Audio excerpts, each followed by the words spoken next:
Welcome to Hawthorne. Hi, Mark. How are you? I'm well, thank you, Renato. How about you? I'm great. I love the menu. It's one of Thanks, my mate. favorite movies of the year. It's scary and it's fun at the same time, and it's sophisticated. It was delicious. Brilliant. I'm so glad you liked it. Thank you. How did you felt the first time that you read the script? I felt what I hope the audience will feel when they see the movie. Elated, really. It was such a brilliantly fun cinematic ride, and for all the reasons that you said, I felt the same. I felt this fantastic dark comedy, incredible tension through this kind of genre element of horror thriller, and this backline of satire, really, that hopefully people will leave the theatre with something to talk about after the film, and getting that recipe right, getting those ingredients at the right level was a lovely challenge in the film, to actually get everybody on the same page and have that very specific tone. Is that going to fit everyone? Yeah, easily. 12 customers total. How do they turn a profit? $12.50 a head, that's how. What, are we eating a Rolex? For you, what was the most challenging scenes to shoot? The food blading, Top Chef style, or the suspense, scary moments?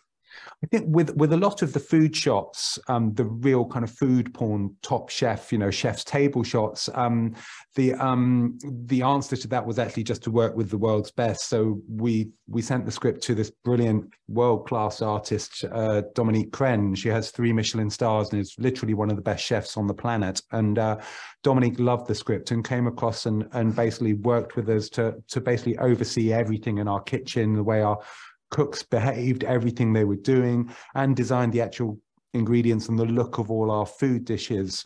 And then, of course, we sent the script to David Gelb, who's the creator of Chef's Table, the brilliant documentary show, and he loved it and came aboard and shot some extra beautiful food porn shots so we could really bring up that level of the satire. So on that level, it was easy for me because I just called the best people. And in terms of working with the actors, I just lived to work with brilliant ensemble actors. So for me, it was just heaven. And it was tough because, we had a lot of work to do, and we had to take these diners on quite a journey from, throughout that evening. We were very lucky in that we got to shoot the film almost entirely chronologically. So we could all kind of calibrate that journey. In the case of the diners, they're certain kind of journey to their own acceptance of their own fate and their own culpability.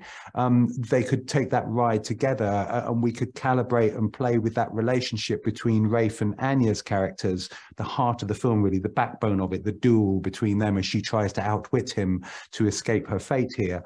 And working with those two was obviously a total joy. We'll endeavor to make your evening as pleasant as possible. Hollywood these days is all about sequels, reboots, and franchise. For you, how important is to tell brand new stories? I think it's obviously massively important, and massively important to find a way to lure audiences back into cinemas to see those stories. The rise of brilliant television drama obviously is in perhaps direct competition with that aim. I hope there's a place where that mid-range budget of that intelligent, smart, hopefully groundbreaking film can exist in cinema, along with the smaller independents and the bigger tent poles. I would love to think that there's a place for all of them. This entire evening. Jesus Christ. This is just theater. It's stagecraft. We're leaving now. And talking about franchise, there's any franchise that you like to bring your unique vision and direct a movie, maybe a horror franchise? I'm not sure about a horror franchise, though I do have ideas about what Chef Slowik could be doing as a prequel, but we'll go there another time. I'm a massive Star Wars fan. There is always, I think pretty much every human of my age probably is and has a fantasy about doing a Star Wars movie in my head. It will probably never happen, but I love the fantasy of that. And what audience can expect from the menu? They can expect a great ride, a really fun cinematic ride, and they will not have a clue what's going to happen next. And that's just really fun and really rare. And when they walk out of the cinema at the end of it, I hope that they'll go and have a drink with their friend and have something to talk about, and find those levels of satire and social comment that are embedded, I think, and I hope, in the story.